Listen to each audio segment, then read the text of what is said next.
Boa, meus coleguinhas, tudo bem?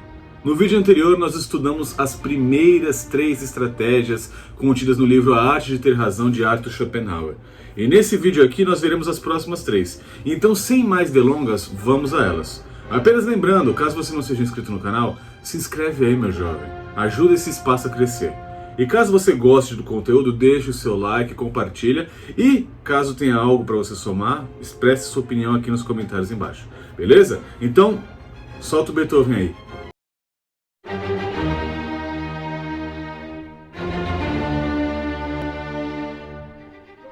Caso você tenha perdido as 3 primeiras estratégias, você vai encontrá-las nesse vídeo aqui em cima, certo?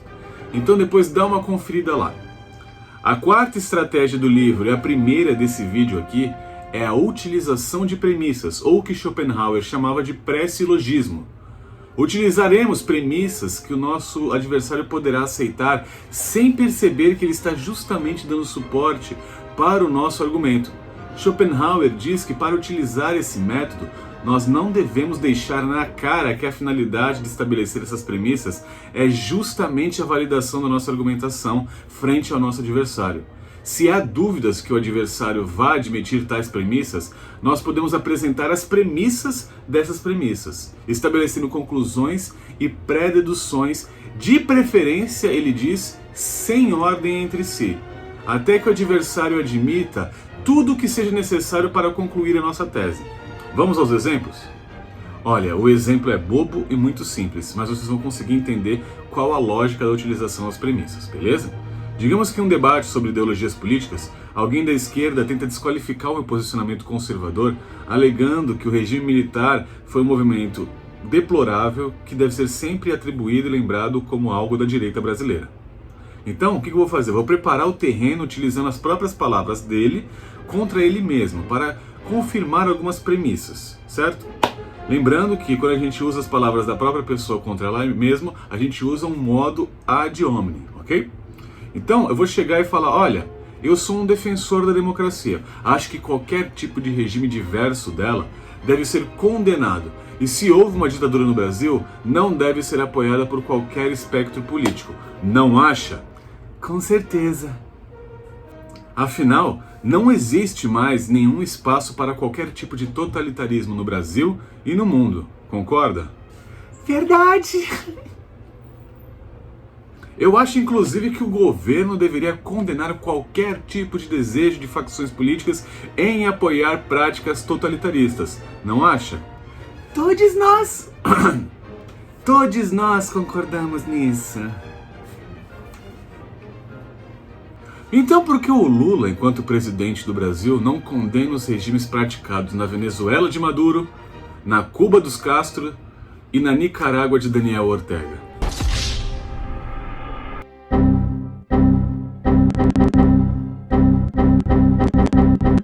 É muito importante prestar atenção. Se você sabe que o teu adversário tem os mesmos preceitos que você sobre algo, use-os como premissa. Agora, tome muito cuidado quando o seu adversário começa a te rodear procurando sua concordância acerca de premissas que podem dar aparente suporte para a tese dele, ok?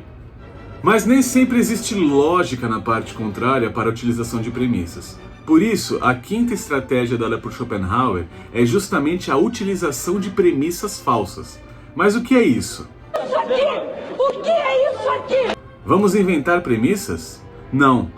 Caso o adversário não admita as premissas verdadeiras, seja por percebimento da tática ou por incapacidade intelectual, tomamos premissas falsas em si, mas verdadeiras ad hominem, ou seja, premissas que mesmo falsas no tocante à realidade dos fatos, parecem verdadeiras para a parte contrária, e argumentamos a partir do modo de pensar do adversário. A 6ª estratégia, e a última desse vídeo, é chamada de petição de premissa oculta. Ela consiste em afirmar uma tese que se pretende demonstrar como verdadeira na conclusão do argumento, já partindo do princípio de que a mesma conclusão é verdadeira e a empregando nessa pressuposição em uma das premissas, entendeu? Eu afirmo algo na premissa de maneira oculta e concluo reforçando o que já estava demonstrado na premissa. Quer um exemplo? Digamos que eu fale, olha, o Neymar é um bom jogador de futebol porque faz gols e ganha jogos. E todo jogador de futebol que ganha jogos e faz gols é um bom jogador. A conclusão era totalmente dispensável, porque ela já estava oculta na premissa. E Schopenhauer dizia que ela poderia ser utilizada de 4 formas. Vamos à primeira. A primeira forma é justamente utilizando um nome diferente ou ainda utilizando de conceitos intercambiáveis. Um exemplo claro, tem uma passagem na Bíblia que me lembra muito isso. Quando Davi, o rei Davi, quis casar com a mulher de Urias, Natã, o profeta, poderia repreendê-lo claramente, mas talvez não captasse a atenção do rei Davi como ele desejava. Afinal, o cara era rei e poderia não gostar da repreensão literal de alguém subordinado a ele no reino. Então, Natã ele escondeu a premissa dele dentro de uma história utilizando personagens e conceitos diferentes. Ele falou de um homem rico que tinha tudo que um homem poderia ter, e mesmo assim queria matar e comer a única ovelha de um outro homem que era muito pobre. Davi se enfureceu com o personagem da história, e Natã concluiu dizendo que aquele homem era o próprio rei Davi, o que fez ele cair na real e percebeu o quão errado ele estava. A segunda forma é fazendo com que se aceite de um modo geral aquilo que é controvertido num caso particular. Um exemplo, muitos não gostam do Neymar como jogador, mas quando demonstro que qualquer jogador no geral com os números dele é chamado de craque, logo, no caso particular, ele deveria ser aceito por essa pessoa como craque. A terceira forma é quando duas coisas são consequência uma da outra. Nós demonstraremos de maneira oculta uma, postulando outra. Exemplo, quando a Miriam Leitão disse na televisão que o imposto sobre combustível é bom porque pobre não anda de carro, eu poderia refutar alegando que todo aumento de imposto é sentido primeiro pelo pobre, mesmo que ele não seja o alvo primário dessa taxação, reafirmando que a inflação dos produtos e dos alimentos sofrerão aumento porque o combustível é utilizado no maquinário que produz e principalmente pelos veículos que realizam o frete e a distribuição deles nos mercados. Eu deixei oculta a lógica e a premissa de que o pobre detém muito pouca ou nenhuma gordura financeira para gerir o aumento dos seus gastos e que ele sofreria muito mais do que quem vai ter que pagar mais para passear com seu Porsche. Logo, a afirmação correta é que qualquer imposto sobre o combustível é ruim para o pobre, de maneira oculta. A quarta e última forma da petição de premissa oculta é quando nós precisamos demonstrar uma verdade geral e fazemos que se admitam todas as particulares. É justamente o inverso do item B, que vimos agora há pouco. Está junto com a mesma quadrilha. Olha que palavra dura que eu estou dizendo. O Lula se acertou com Geraldo Alckmin, o Lula se acertou com Michel Temer, o Lula se acertou com Gedel Vieira Lima. Você lembra, meu irmão? Aquela foto, entra na internet, uma foto de Gedel Vieira Lima, uma foto de 51 milhões de reais. O Lula está agarrado com ele na Bahia hoje. Está agarrado com o Eunício Oliveira, R$1 bilhão de contrato sem licitação da Manchester. Ou seja, não aprendeu nada, está se juntando com a mesma quadrilha que levou ele para a cadeia. E eu vou ser obrigado a engolir isso em nome de quê, pelo amor de Deus? Vocês viram nesse vídeo que para estabelecer uma verdade geral, Ciro Gomes alerta e admite todas as particularidades de cada um dos que estão na base de quem ele está analisando.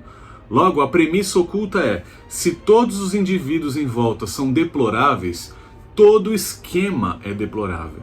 E essa é a principal diferença entre o item B e o item D. Enquanto o item B nós demonstramos a generalidade para atacar o individual, no item D nós demonstramos todas as individualidades e particularidades para atacarmos o geral. Entenderam? Bem, meus nobres coleguinhas, espero que vocês tenham gostado do conteúdo desse vídeo, beleza? E se gostaram, não esqueça de clicar no curtir, comentar a sua opinião, mandar pra rapaziada, trazer mais gente pra cá e se inscrever no canal, beleza? Então, tamo junto e até a próxima.